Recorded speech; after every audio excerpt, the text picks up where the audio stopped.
YouTube kanalıma ve mutfağıma hoş geldiniz. Bugün pratik bir şekilde büyük küçük herkesin severek tükettiği tavuk dürüm yapacağız. Buyurun yapımını görelim. Uygun bir tencerenin içine bir çay bardağı kadar sızma zeytinyağını aldım. İyice ısınmasını bekliyorum. 4 parça tavuk göğsünü yıkadım. Küçük küçük doğradım. Isınmış olan yağın içine ekleyerek öncelikle güzelce soteliyorum.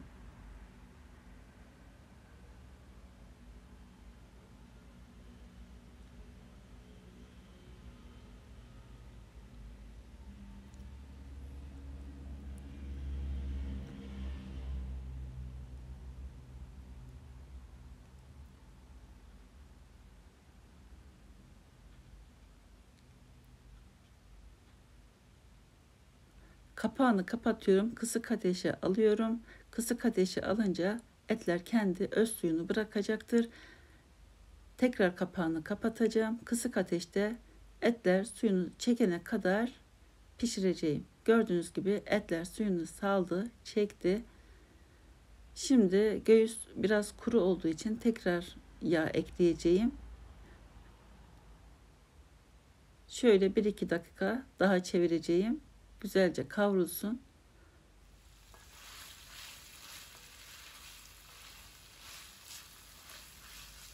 Ben önce soteliyorum, daha sonra suyunu ekliyorum. Çünkü o zaman suyu bulanık oluyor. Güzel bir görüntü olmuyor. 1 tatlı kaşığı tuz ekledim.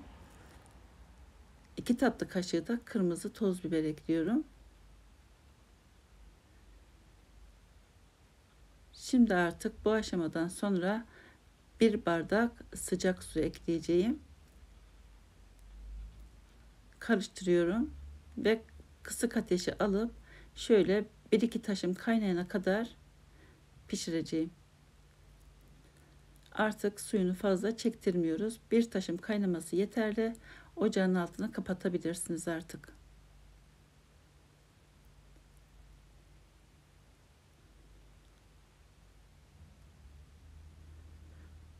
Şöyle 3 tane küçük kuru soğanı aldım. Kabuklarını çıkarıyorum. Sumaklı soğan hazırlıyoruz. Soğanların kabuklarını çıkardıktan sonra soğanları yıkıyorum.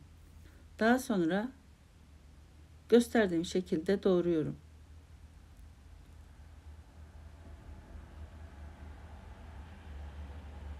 Soğanların hepsini doğradıktan sonra 1 tatlı kaşığı tuzla güzelce hem ovuyorum hem de birbirinden ayırıyorum. Birbirinden ayrıldıktan sonra tel bir süzgeci alıyorum ve musluğun önünde güzelce soğanları yıkıyorum. Bu şekilde acısı gitmiş oluyor. Bakınız ayırdım ve musluğun önünde güzelce yıkayacağım. Evet, yıkadım. Suları süzüldü. Üzerine 2 tatlı kaşığı toz sumak ekleyerek güzelce karıştırıyorum.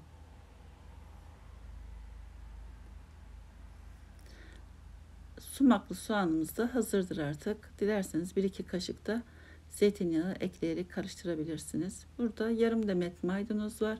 3-4 tane de çeri domates kullanacağım. Domatesleri küçük küçük doğrayabilirsiniz. Böyle benim gösterdiğim şekilde de doğrayabilirsiniz. Fark etmez, nasıl seviyorsanız o şekilde doğrayabilirsiniz. Dilerseniz kabuklarını da çıkarabilirsiniz domateslerin, fakat domatesler sert olduğu için gerek duymadım. Kendi yapmış olduğum lavaş ekmekler var.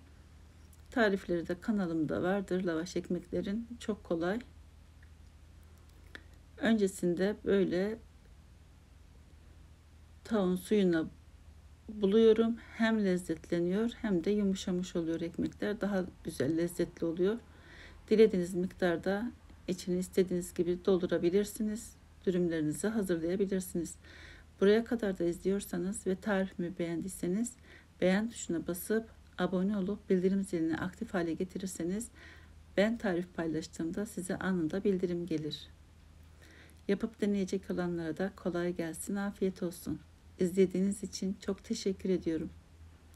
Başka tariflerde, başka videolarda görüşmek üzere. Hoşça kalın. Afiyet olsun.